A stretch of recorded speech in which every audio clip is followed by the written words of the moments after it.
This is all wrong. I shouldn't be up here. I should be back in school on the other side of the ocean. Yet you all come to us young people for hope. How dare you? Boring. Boring.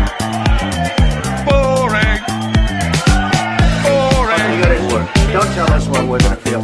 We're trying to solve a problem. Don't tell us what we're going to feel. I'm not telling you. Because you're in no position to dictate that. That's exactly what you're doing. You're in no position to dictate what we're going to feel.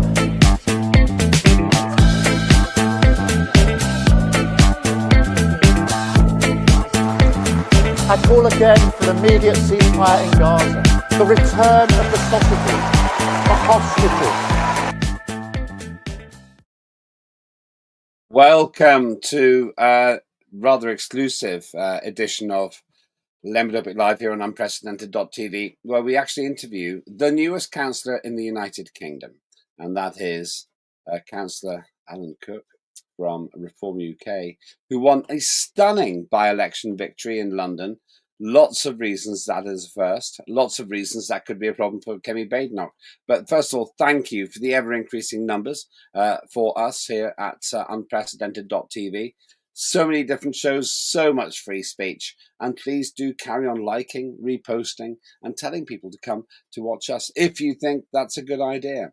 I'm Lembit Öpik, and I've been working with the team to give you as much free speech as possible. And today, we're joined by somebody who has spoken up, perhaps rather to the chagrin of the Conservative Party. It's Alan Cook, Councillor Alan Cook, who has just won a stunning by-election victory over the Conservatives. Congratulations on your amazing middle-of-the-night win, Alan. How do you feel? Tired, but thank you. The Councillor Cook bit, that's going to take a little bit of getting used to. But first day, new dawn, hell of a couple of weeks. I can see my family again now. The team behind me, a very small team, but clearly a very effective team, because to actually beat the big Tory machine in their home ground, this is incredible. What we've done is just rolled up a tank onto their front lawn. So there was an awful lot of unhappy Tories in the count last night. Quite jocular and pleasant, and happy to talk to me at the beginning of the night. But as things progressed, you could see their faces were dropping, and it wasn't tiredness. It was realization of what pretty much had just happened right on their doorstep. This is a very, very much a Tory stronghold. Well, I should say it was a Tory stronghold. It clearly isn't anymore. Well, that's the thing. Now, let's take a step back for those people who don't understand. And essentially, ladies and gentlemen, you're watching breaking news here, because it was only hours ago, in the small hours of the night, when the man you're watching me interview got elected for the first time as a councillor. For those who aren't familiar with what happened, you were standing in a by-election which was caused by the sad passing away of another councillor. That's what caused the by-election. And this was a Tory, a Conservative, safe seat. Hasn't been lost for years. And Reform was nowhere near. I think to round up the number of votes that you got the last time, it was 0%. Is that right? Well, we haven't stood there before. So it was 0%. So, we are a new party.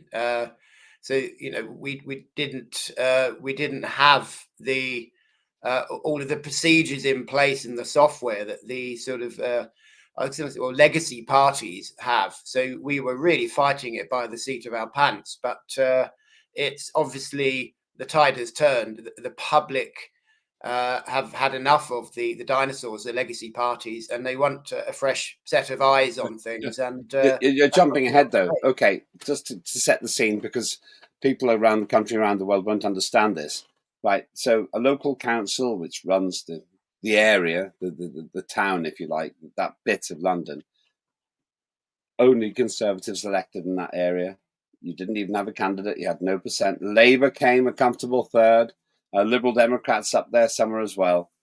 You suddenly come in this by-election and you go from 0 to hero.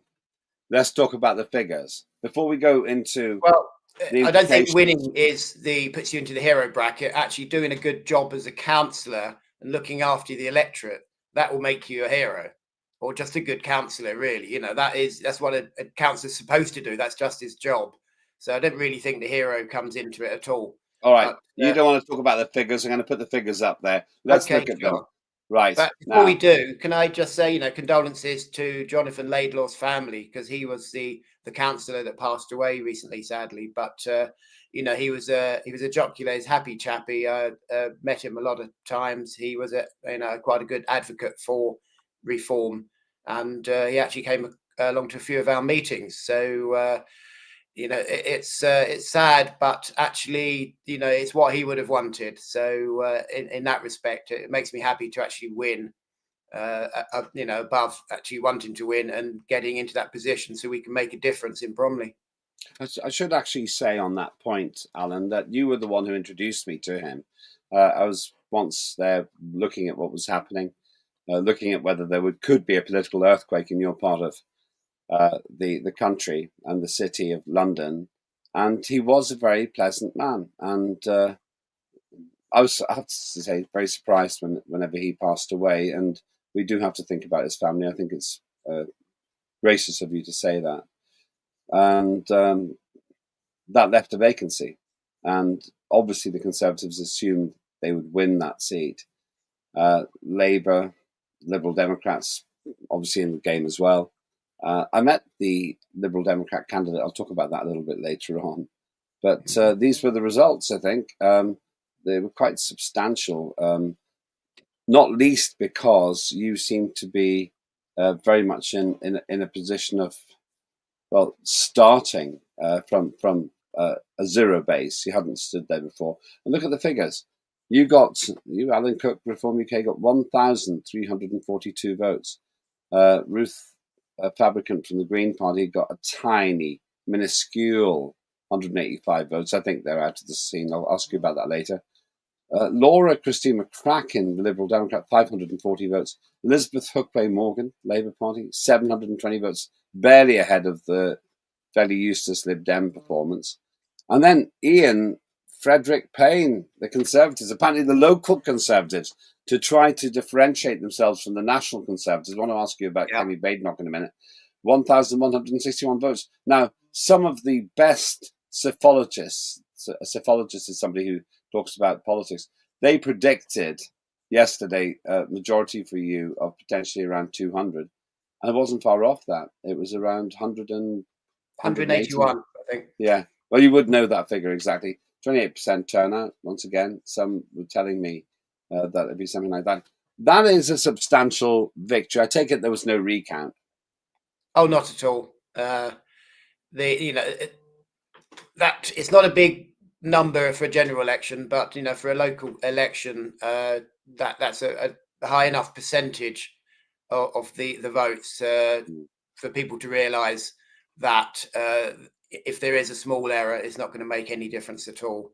And they were actually one of the most professional count teams I've come across. So my hat's off to them. Actually, they were quick, they were effective, and so we were home reasonably early, but at 1 o'clock something. So no, it was a good team, and I don't think they made any mistakes. There was no recounts. There's no sort of rebundle counts. So it's just a very positive end to a very busy day, week, and month. Actually, I'm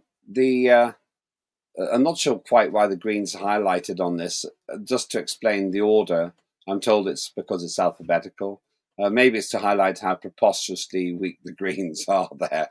I am hoping that this indicates, our estimate is they got about 4%. I'm hoping this indicates that the Greens are no longer credible in the eyes of the public.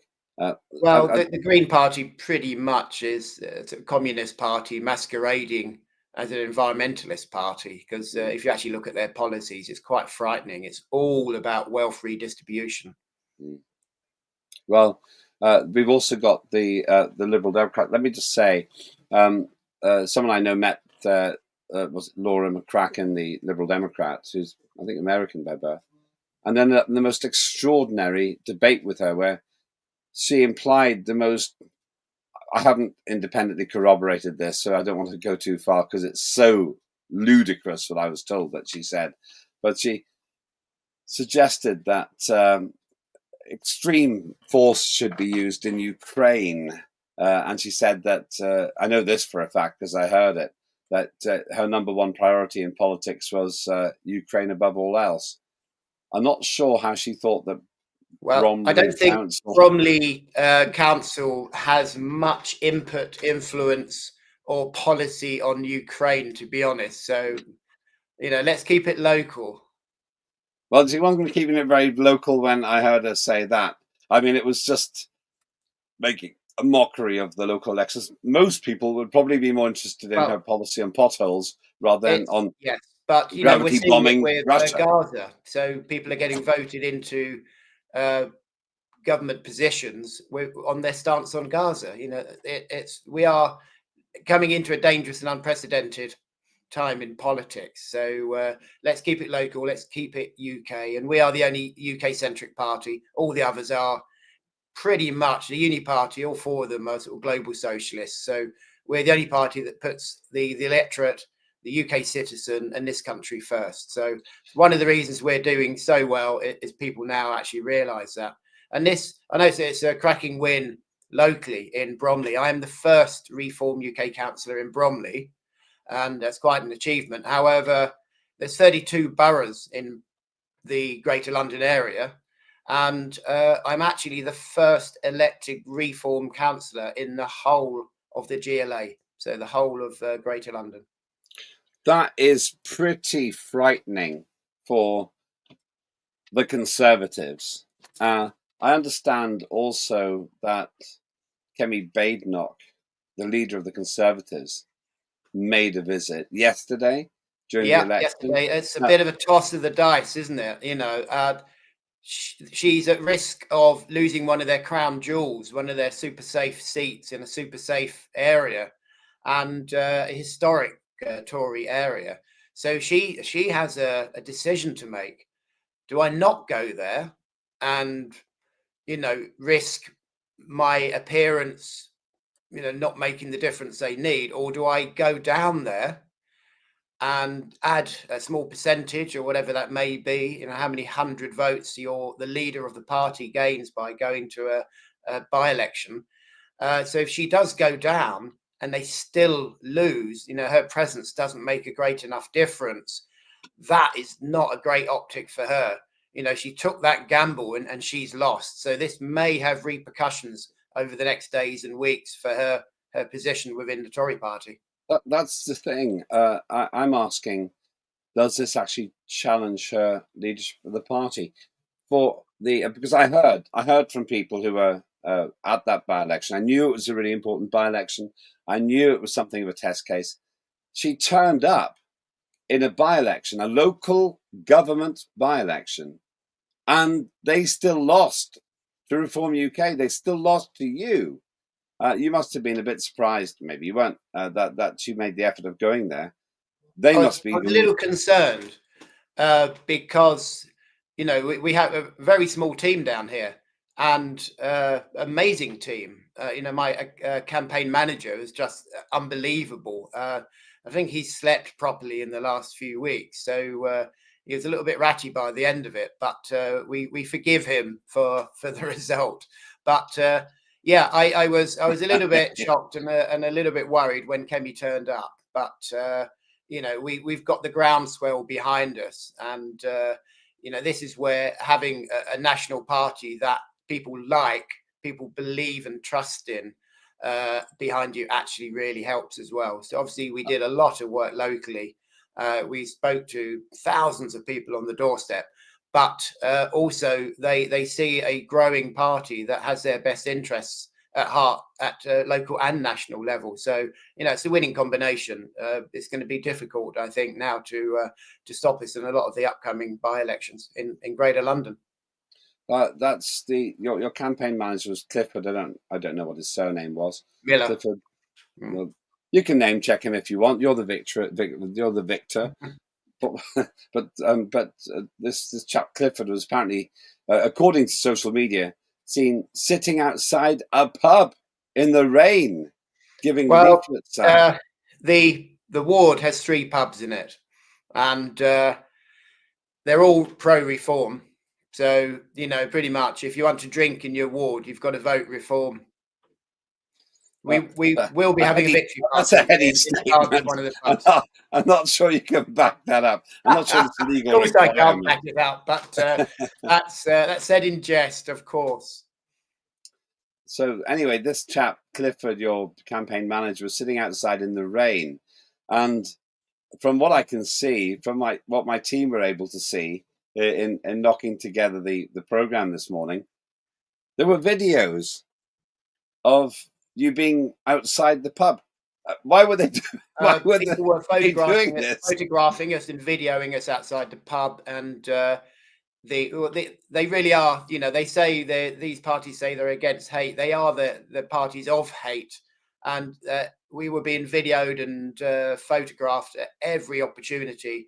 And they were calling the police if they believed that someone was breaching any of the electoral rules. And some of them were saying, including the Tories, I've been doing this for 35 years. I know the electoral law. The only trouble is it's actually changed a lot in 35 years and they haven't actually kept up to date. So they kept on calling electoral services, calling the police. And there's rumours that I'd been arrested twice yesterday. So hang on. What were they calling the police for? What were you doing? Were you causing an affray?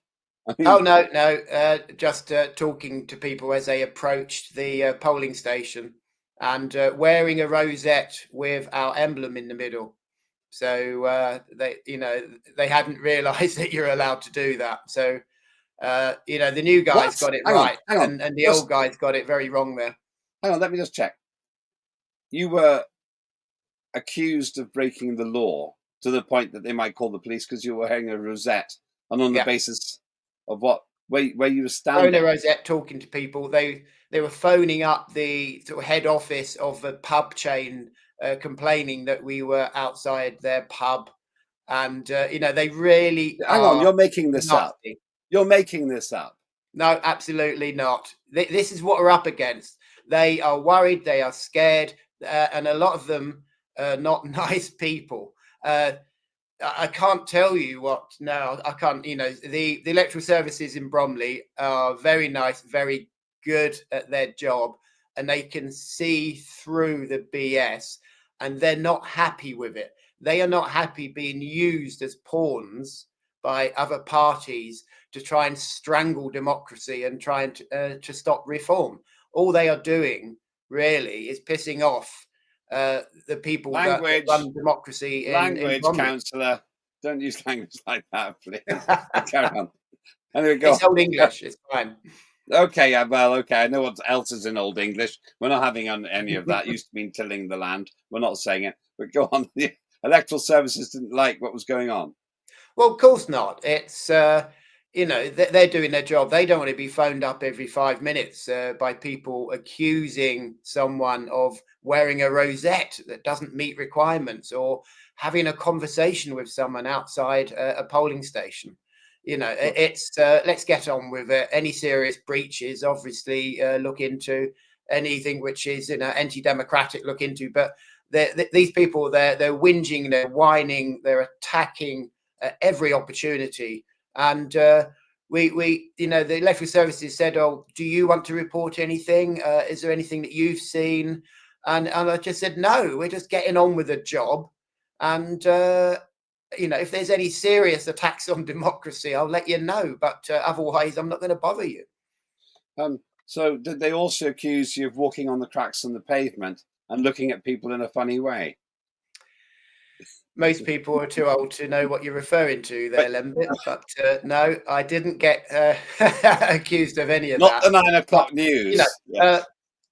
It was a fair fight, and we won.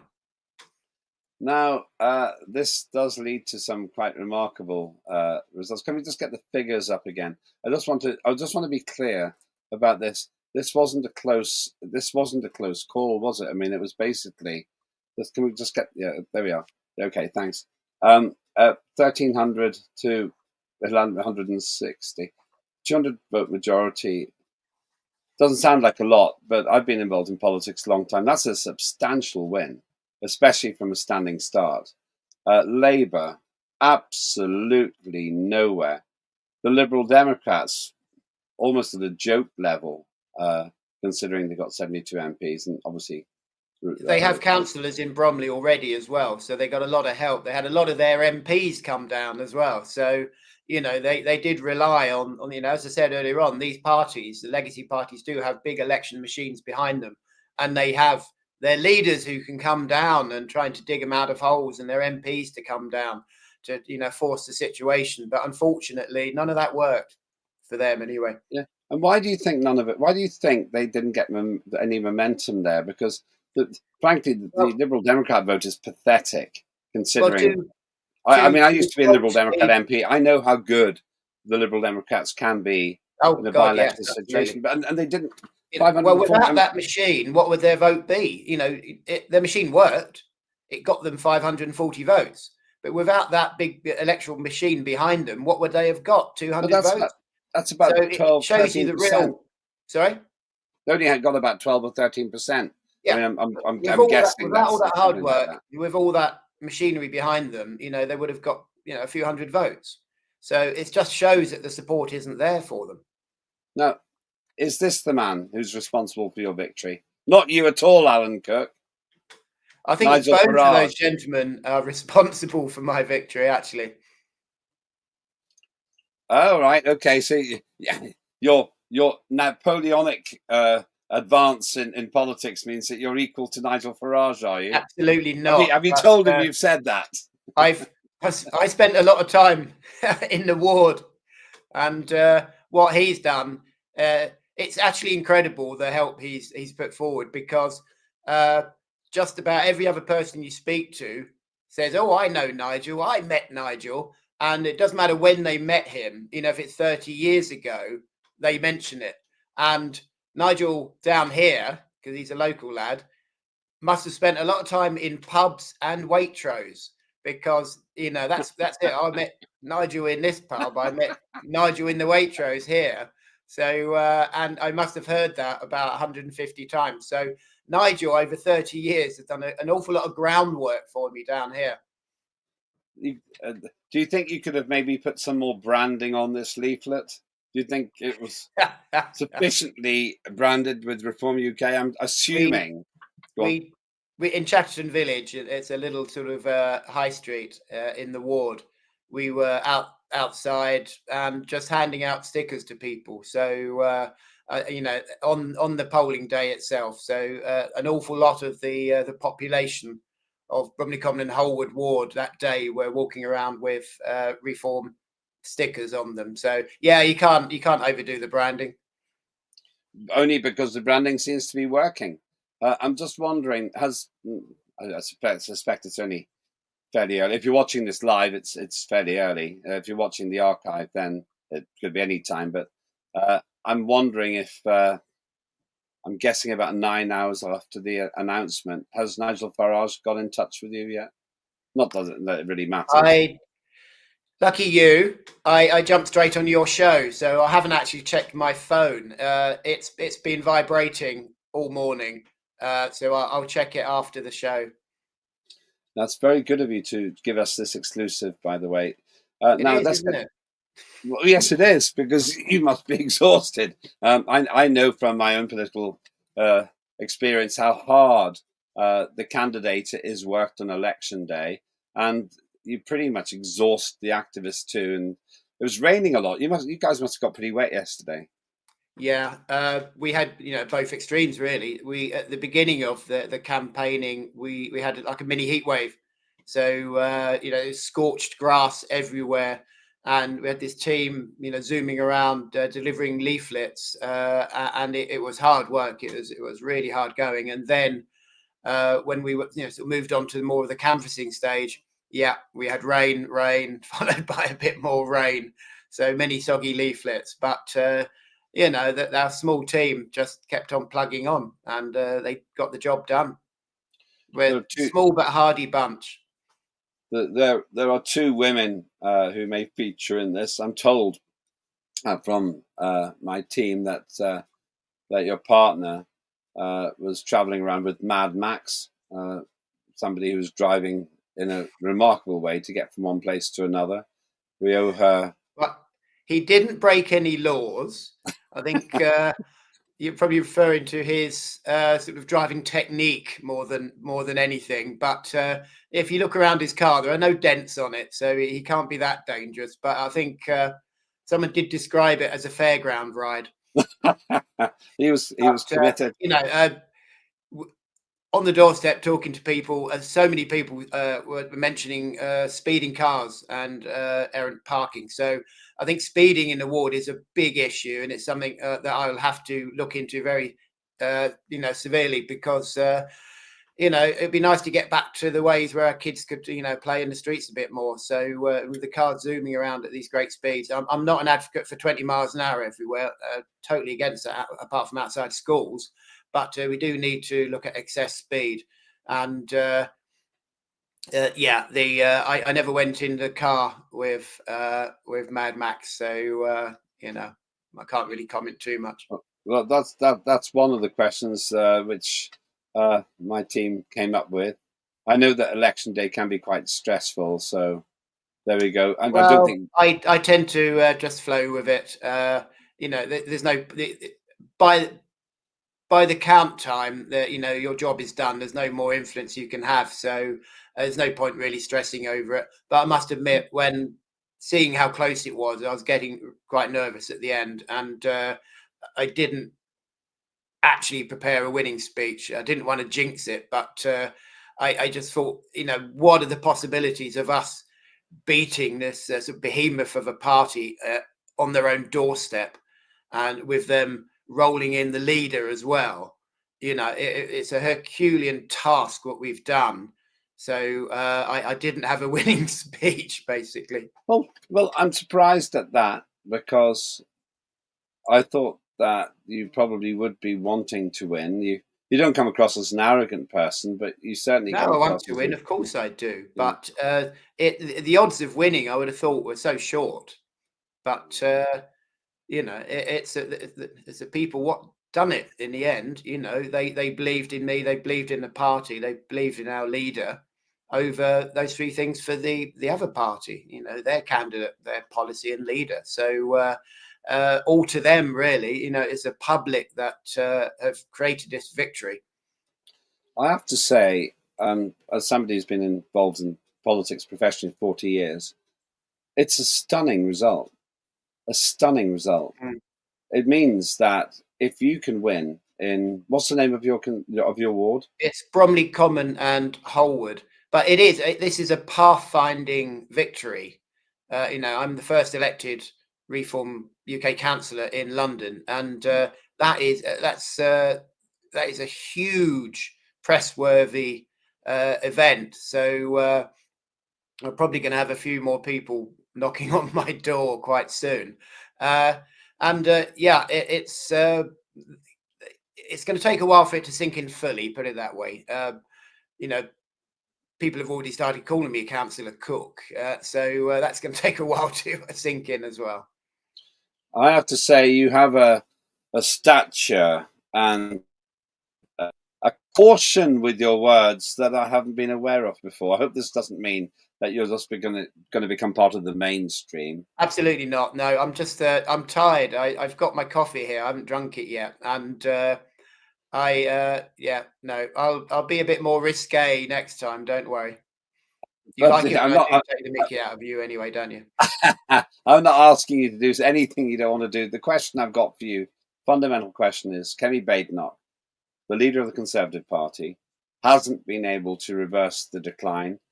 Remarkably, in my political experience, has presided over a further decline in the actual electoral polling of the Conservatives, which I didn't think was possible, and made the effort to come to a local election which was lost by the Conservatives. Do you think this could have a practical, longer-term impact? Well, I think it shows poor judgment on her side to do that, but the relevance of it, I think we need to question. The problem with the Tory party is not its leader.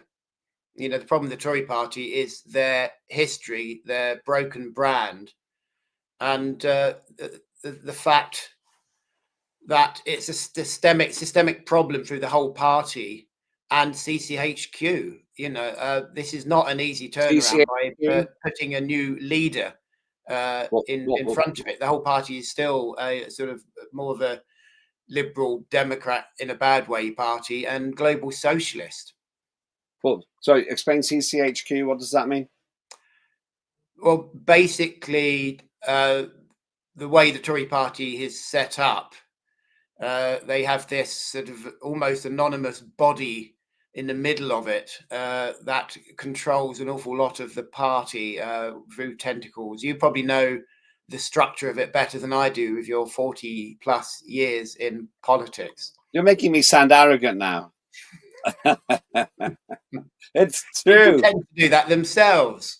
But no, I wasn't. You're teaching me humility. I wasn't going down that path. It's just that you probably do know more about the structure of the party than I do. So I was sort of throwing the ball back to you on that one. Well, Conservative Central Office, that's what we're talking about. This great thing in the middle, which was, in its infinite wisdom, minded to send Kemi Badenoch to a by-election to defeat you, Alan Cook, you personally, Alan Cook, and they couldn't do it. Yeah. They just couldn't do it. And I'm told there was quite a heavy Labour Party presence, Liberal Democrat presence, with a very, very tetchy candidate, the Liberal Democrats, who I understand used to be a Conservative. Is that right? Yeah. So funny that. So the Lib Dem was a Conservative until recently. So if you vote Lib Dem, you get a Conservative. And if the Lib Dems actually did any better, if you voted Conservative and split the vote, you might have got a Lib Dem. So, it's quite a topsy-turvy world. A Liberal Democrat. I met her a few times and I found her really quite pleasant, actually. Well, yes, but I absolutely know for a fact she was saying in the election that Ukraine was her number one priority. I still can't get over why somebody would be going on and on about that in a local government election. But it doesn't matter. She came forth anyway.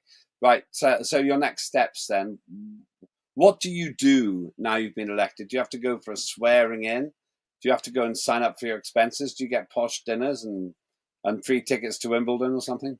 I'm going to have to let you know the next time I'm on, won't I? I'm going in at 11:30 to be shown around and to basically be told how it all works and operates. So they said allow an hour for that. So by 12:30, I'll know an awful lot more.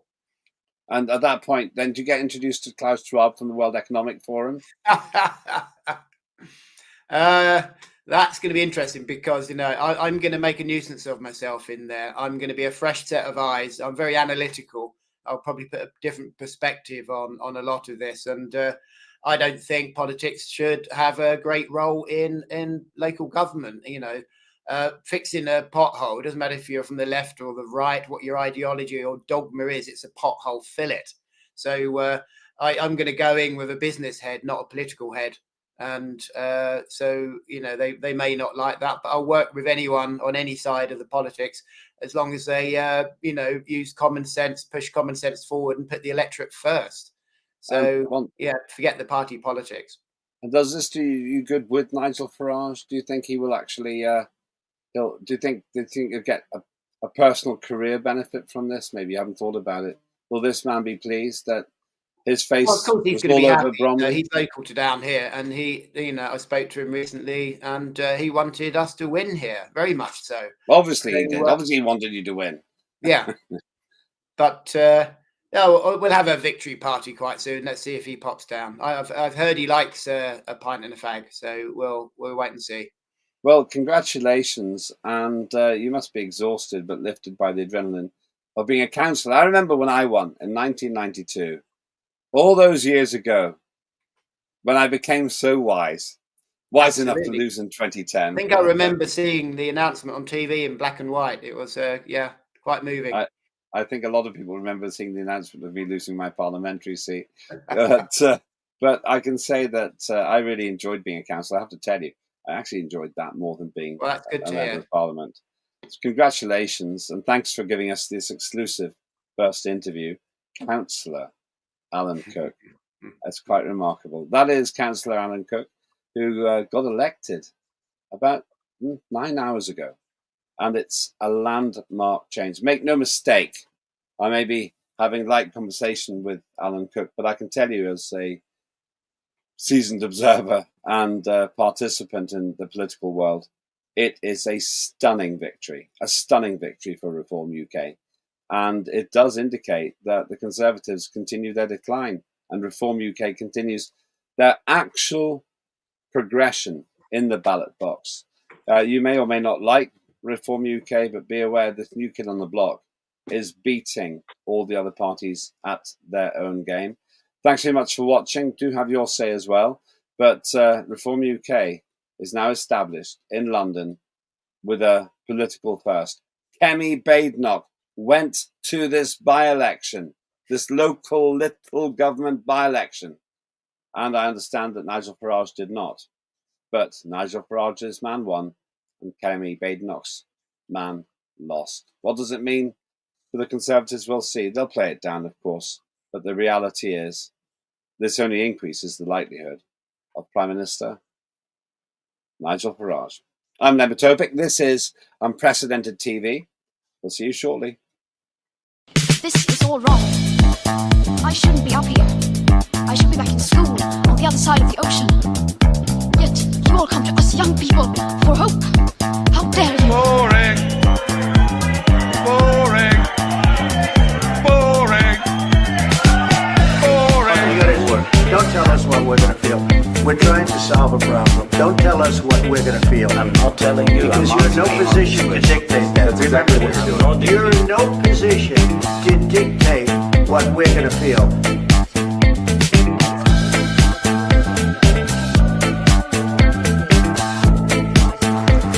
I call again for immediate ceasefire in Gaza, the return of the sausages, the hostages,